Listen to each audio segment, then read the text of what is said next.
Okay, so when you're doing the log base 10, okay, of 1 equals your exponent, if you have the log base 10, because that's the common log, you can just write it like this.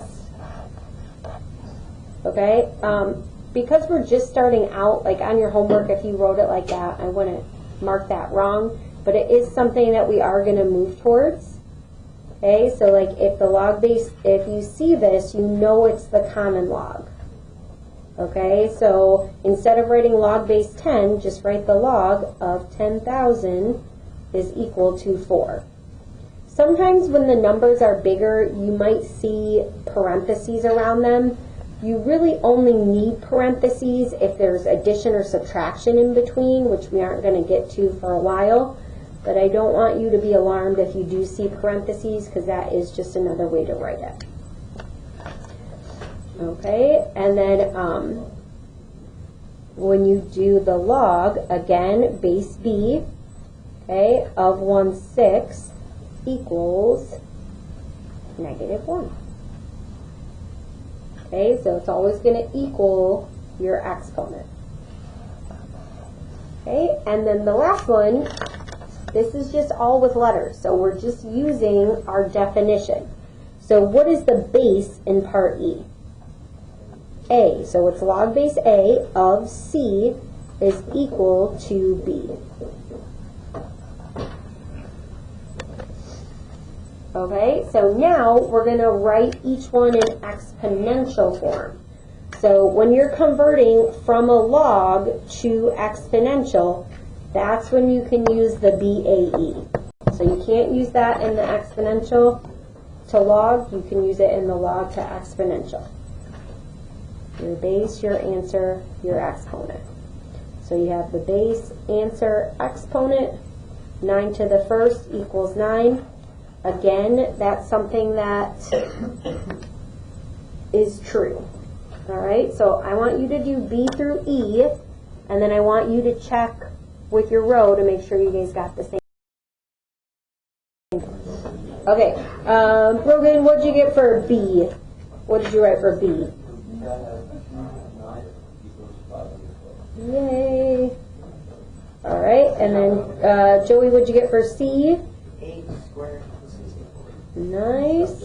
All right, and then Emmy, what did you get for D?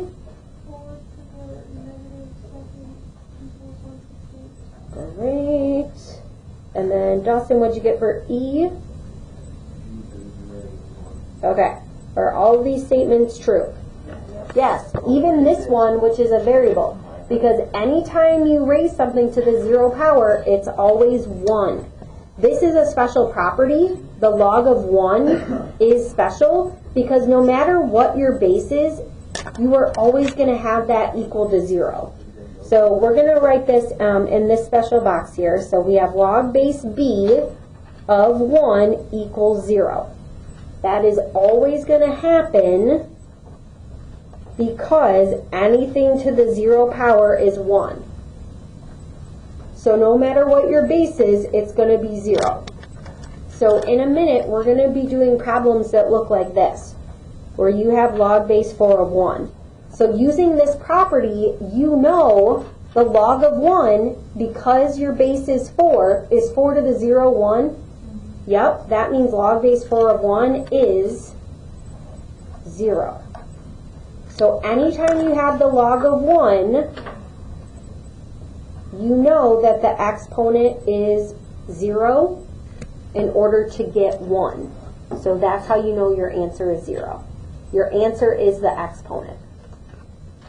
Okay, now there's another rule that is similar. So if you have log of base b, okay, something always happens if you have log base b of b. Do you guys know what it is? Okay, why? Because if the base is b and the answer is b, then Mm-hmm. the first power is just itself. Okay, so any base to the power of 1 is going to be itself, right? Right, so this is another property. If you have log base b of b, okay, b to the first power is b. Just like Exactly. Just like log base 9 of 9 to the first power. So if you had log base 2 of 2, you would know that that's equal to 1. Okay? You can also think of them as they cancel out, and the exponent that you would have is a 1. So that's another way to think of it.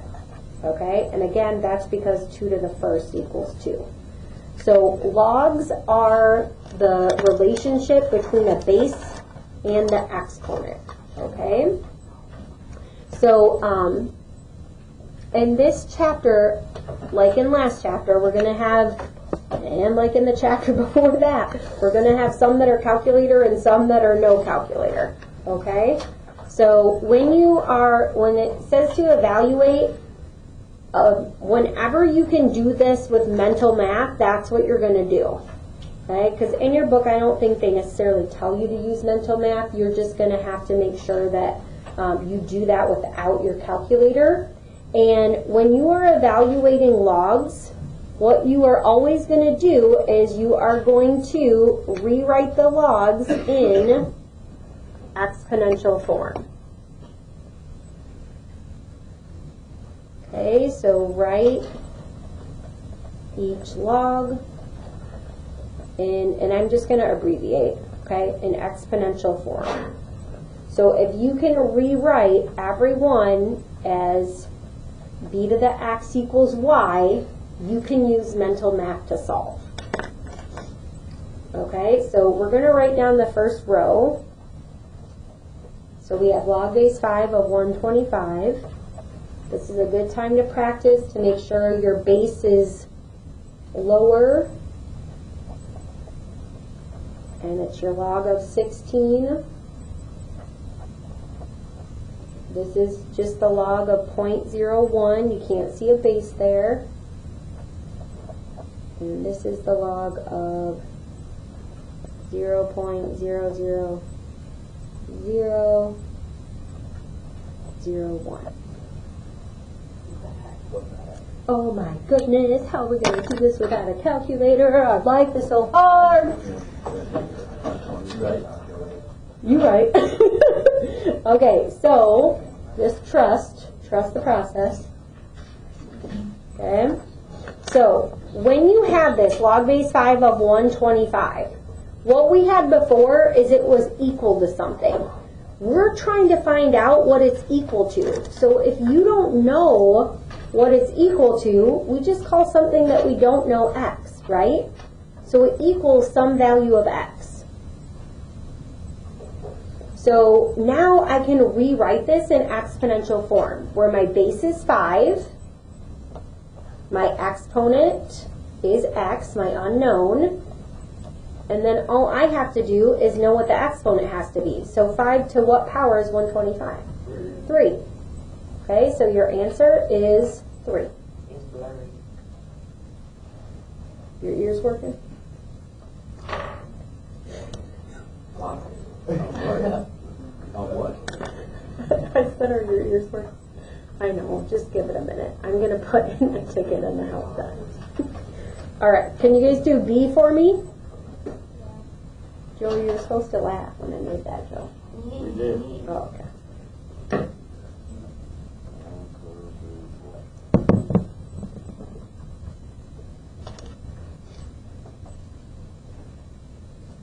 Okay, so again, your first step, remember this is equal to x. So you're trying to answer the question 2 to what power is 16, which is 4. Right? So that's not too bad, right? Nope. Okay, now with C, there's 2 things. So we know it's going to be equal to x, and then remember, if you can't see a base, what is it? It's base 10, yep. So this is 10 to some power equals 0.01. Now some of you are going to be able to do this with the decimals and knowing how to move them over the stuff that you did in science class, but others of you are going to find it more helpful if we rewrite that as a fraction. So probably remember back, you guys probably did this in your middle school days when you had to convert decimals to fractions, right? What place is that in? It's in the hundreds place? Okay, so if that's in the hundreds place, I can just rewrite this as 1 over 100, right? You with me on that part? Yes. Okay. Okay, so we know that 10 to the second power is 100, so to get the 1 on top, what do we have to do? Negative. Yep, so what's x going to be? -2. Wow. Okay, now you can also look at the relationship between the decimal. So how many places would you move the decimal to get to a whole number there?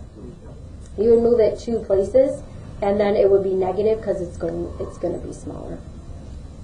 Okay, so this one you can do either way. We know that the base, again, is going to be 10. So 10 to some power equals, the first 0 doesn't matter, so I'm just going to put my 1, 2, 3, 4 zeros there. So you can do this a couple of different ways. First, would we know what place this is?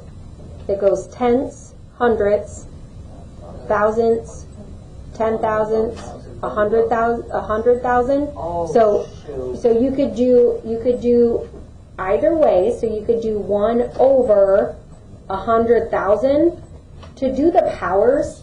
Okay, how many zeros does 100 have? So it's squared. How many zeros does 100,000 have?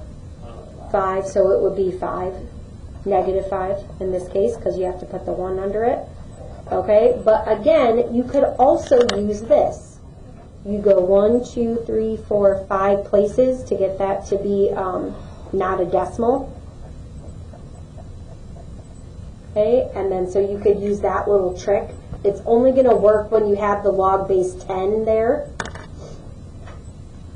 Okay, because of the properties of 10. Okay, I like using the fractions. You're going to be doing that in your second set of problems. So, Oh, I don't like that at all. hey, what do fractions ever do to you? Everything. You've been a freshman here since 4th grade. Oh man, when I was in 4th grade, the 4th graders got to teach the kindergartners like this fraction game. And I felt so cool.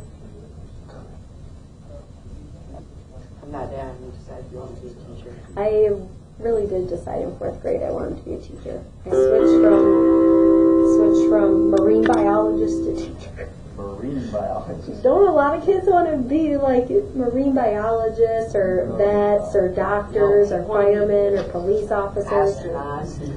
I wanted to work at I've never heard of a kid wanting to be a Marine. I wanted to work at McDonald's. I thought that was cool. I wanted to be a bagger at Meijer. Now that we have self-checkout, my dreams have come true. I get to live out my childhood dreams. Ban this kid. All right, so we guys do E, F, and G. Good. It was a lot of work. No, this would be 4 what? 4 over 100, which is no. Yeah. Yes, 1 over 25.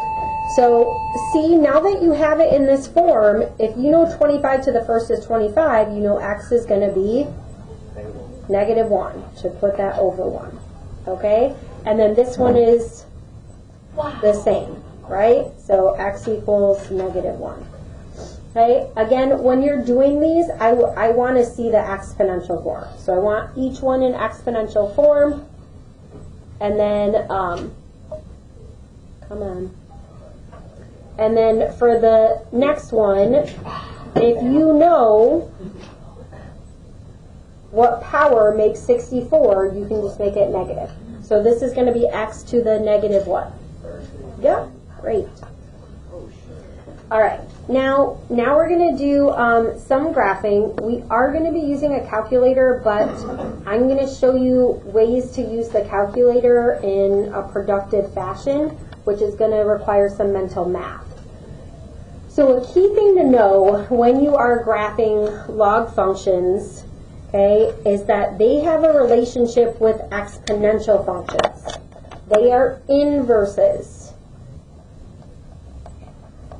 So I know it's been a while since we talked about inverses, But when you are graphing inverses, the graphs are reflections of each other. Do you guys remember that line of reflection that we drew? Do you guys remember what it was? Y equals X. So their graphs are reflections over the line Y equals X.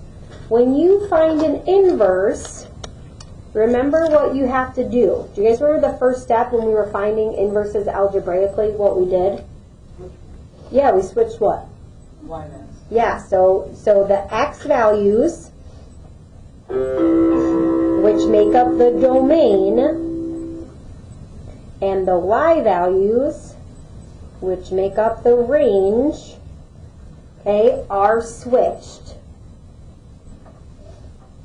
So when we did exponential functions, which was chapter 7, we always had a horizontal asymptote, right? It was horizontal. So now for a log, it's going to be what? Vertical. Vertical. And whenever you have a vertical asymptote, it's going to be x equals.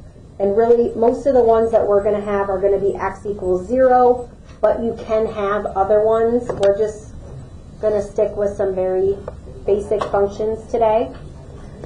Now, when I say that you need a table with at least 5 values, when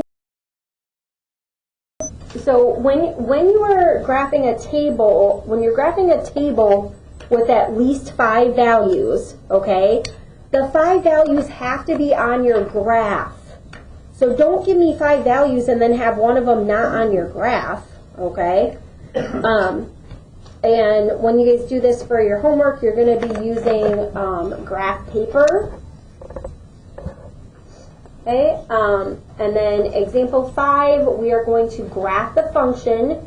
We're going to find the intercepts, the domain, the range, and the end behavior. Okay, and I'm actually going to move the domain and range over here because we're going to do a few things. So grab your calculator. All right, so this is one way that you're going to enter this in. So if you have a TI-83, they don't have a log base changer. So this is called the change of base formula. Like I said, we're all going to learn this chapter, but you can just put it in as the log of x over the log of the base, and it's going to graph it for you. Okay, but with this graph, no matter what calculator you have, it lies to you. How dare you? Okay? This is why it lies to you. Your calculator has this stopping here, and that is not true. Okay? Because these values get so small in between the values of x, the pixels in your calculator just cannot calculate how small that is. So I'm going to show you on Desmos how that looks. Okay? And then something else that you guys are looking at is, oh, here you get an error, right? Here you get an error. All of these you get an error. That's because with logs, you cannot take the log of 0 or negative numbers. So let's write that down. You cannot take the log of 0 or negative numbers. Or negatives. So that's going to affect what? If you have restrictions, that's a restriction on what? The domain. So we're going to have to figure that out. We're going to talk about it. Okay? And then obviously you can see from your table that at 1 you have 0. Now you could really use whatever ones you want. Okay? You could use 1, 2, 3, 4, 5. But that's not going to be a very good graph because look at these. Do you see how close they are together? Okay, so when you have like, I'm going to put on the table the -1 and 0, and I'm going to put error on there. Okay, so it's an error because you can't take the log. So when you're making your table, remember how I said, oh, like, you got to put 5 values on that you actually graph. Don't put this on there, say error, and then only put a few other ones, okay? we are going to put the 1 on there.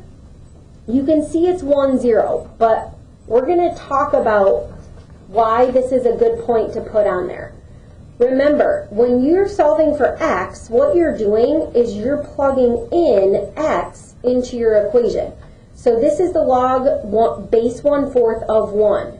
If I were to rewrite that as an exponential function, it would be 1/4 to some power is 1. So will you guys write this down with me, please, so you can understand this? So 1/4 to the 0 power is 1. Okay? Now, you can look in your calculator to find another whole number. We can also, I'm also going to show you how to do 2. So log base 1/4 of 2.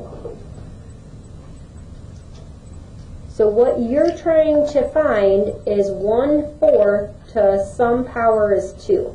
Let's forget the fraction for a minute. How can you go from 4 to 2 by using an exponent? A fraction, because a fraction is a what? No.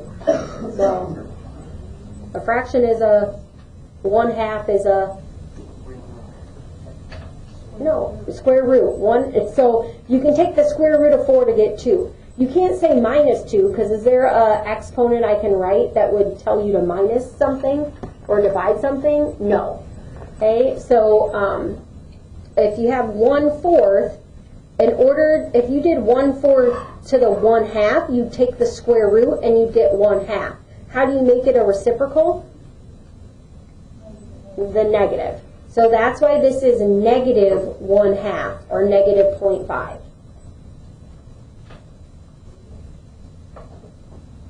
What's the next whole number that shows up? 4. I'm going to show you how you know without just scrolling endlessly on your calculator. So this is 1/4, okay? What you're looking for is numbers that you can rewrite with an exponent.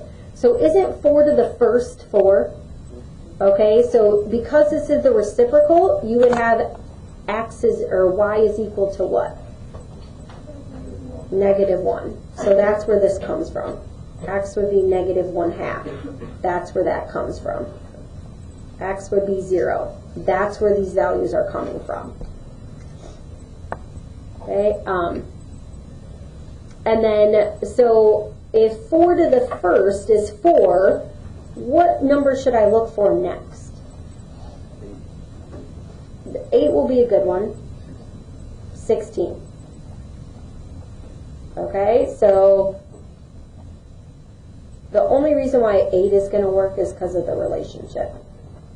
Okay, so then if you're rewriting that, I mean, you can see that this is 1.5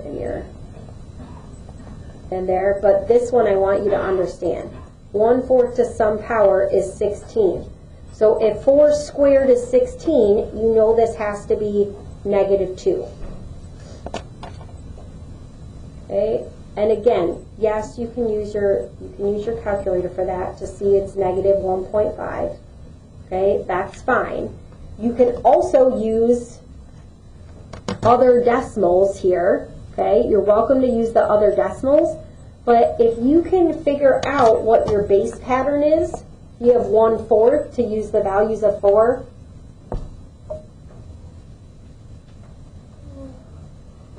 Just not going to move my fingers for a second so you can get that down if you need to. Okay, then that's going to help you when you're using your table. So now I have 5 values. Again, they don't all have to be perfect like that, but I do want you to put a couple of the perfect ones in there that come out to whole numbers.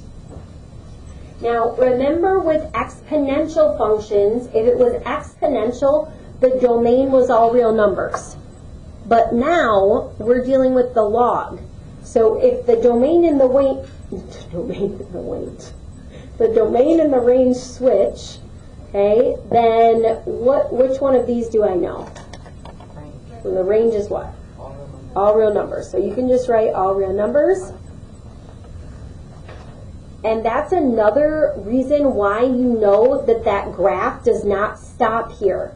If it's all real numbers, this keeps going to infinity. This is going to keep going to negative infinity. We're going to look at the graph to do the domain, okay? Now, to do the vertical asymptote, all you have to do is look at what the log is of. So if the log is just of x equals 0 is going to be the vertical asymptote. And we really aren't going to do a lot of variations on that. If it was x plus 1, you would just set it equal to 0. Your new asymptote would be x equals -1. You just set it equal to 0, just like we were doing before. And we're going to label this just like we were doing before. Okay, and then I want you to plot the, we're going to plot the point. So if on x, I have to go to 16, what's a good scale? Yeah, I think 2s would be excellent. So 8, 10, 12, 14, 16. This is my x. Now here, it's 0, -1/2, -1, -1.5. So a great one to go by for this would be halves. So -1/2, -1. 1.5, -2, -3. Okay, and then I just want you to put that in. So I have 1, 0. So because I went by 2s, 1, 0 is here. And then I have 2, -1/2, so that's going to be here. 2, 4 is at -1. At 8, I'm at -1.5. And at 16, I'm at -2. So remember when you graphed an exponential function, okay, how it made a shape like this, or it made a shape like this, like a soft J, or an L. This one is going to be the opposite, and again, I'm going to show you this on Desmos. I just don't know if I can record that, so I'm going to do it afterward. Okay, so I'm going to show you on Desmos that this really keeps going. So when you graph this, okay, this is going to be a curve, and just like before, it is going to follow this asymptote, and you are going to put your arrow in both directions. You're going to put your arrow in both directions. Now, see if I turned it to the side, wouldn't that look like an exponential function? That's because they're inverses, okay? So it really should look like an exponential function turned on its side. Based on this picture, could you guys tell me what the range is? X is greater than 0. Yes. So all the values of x have to be greater than 0. Notice they're all on the right side. You can also think of it as, oh, when we had a horizontal asymptote that was 0, it was y is greater than 0, or y is less than 0, depending on where it is. Okay, and so now those get switched. So it says to find your